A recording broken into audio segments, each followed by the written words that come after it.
রাতের অন্ধকারে তৃণমূল কংগ্রেসের ফ্ল্যাগ ফেস্টুন ছিঁড়ে ফেলার ও পুড়িয়ে দেওয়ার অভিযোগ বিজেপির বিরুদ্ধে।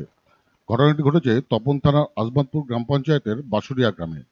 অবশ্য ফ্ল্যাগ ফেস্টুন ছিঁড়ে দেওয়ার অভিযোগ অস্বীকার করেছে বিজেপির জেলা সভাপতি স্বরূপ চৌধুরী। তৃণমূল কংগ্রেসের পক্ষ থেকে তপন থানায় লিখিত অভিযোগ দেওয়ার পর এলাকায় আসে বিশাল পুলিশ বাহিনী। তদন্ত শুরু করেছে তপন থানার পুলিশ।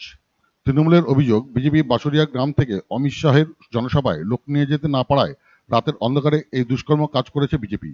আজকে আপনার রাতের মধ্যে আমরা সকালে জানতে পারি যে এখানে আমাদের তৃণমূলের যে ফ্ল্যাগ ফেস্টুন রয়েছে এবং আপনার ফেস্টুন প্লাস আপনার যে পতাকাগুলো ছিল সেগুলো সমস্ত কিছু মানে বিজেপি দুষ্কৃতীরা জ্বালিয়ে দিয়েছে এবং পুড়িয়ে দিয়েছে। ওরা আগামী থেকেই জানে যে বাসরের মতো মাটিতে আমাদের যে সম্প্রীতি, সেই সম্প্রীতিটাকে ওরা নষ্ট করতে চাইছে। এটা নজিরবিহীন ঘটনা। আমাদের এখানে এরকম কোনো ঘটনা ঘটেনি এর আগে। কিন্তু এই বিজেপি আপনার প্রচারে, গতকালকের যে প্রচার ছিল অমিত শাহর ইয়েতে মিটিংয়ে, এখানে বাসরে তেমন প্রভাব ফেলতে পারেনি। যার কারণেই তারা কি করেছেন, বাসরের যে বিপ্লব মিত্রের সমর্থনে যে ফ্ল্যাগ ফেস্টুন ছিল সেগুলোকে জ্বালিয়ে দিয়েছে। আমরা চাই যারা জ্বালিয়ে দিয়েছে তাদের যেন উপযুক্ত শাস্তি হয়। আমরা সেটাই সরকার বাহাদুরের কাছে এটাই আশা করব।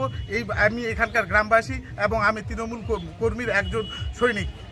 অভিযোগ অস্বীকার করে বিজেপি জেলা সভাপতি স্বরূপ চৌধুরী জানান, বিজেপি এই ঘটনার সঙ্গে জড়িত নয়। তৃণমূলের গোষ্ঠীদ্বন্দ্বের ফলেই এই ঘটনা হয়েছে বলে জানি।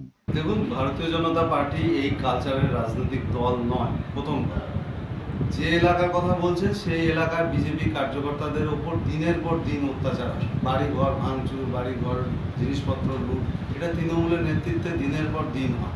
সেখানে বিজেপির লোকেরা মাথা উঁচু করে কিছু করতে পারে না। তো এইটা অবিশ্বাস্যর বিষয়। বিজেপির কর্মীরা এই মানসিকতা নিয়ে কখনোই রাজনৈতিক দল করেনি, করবে না।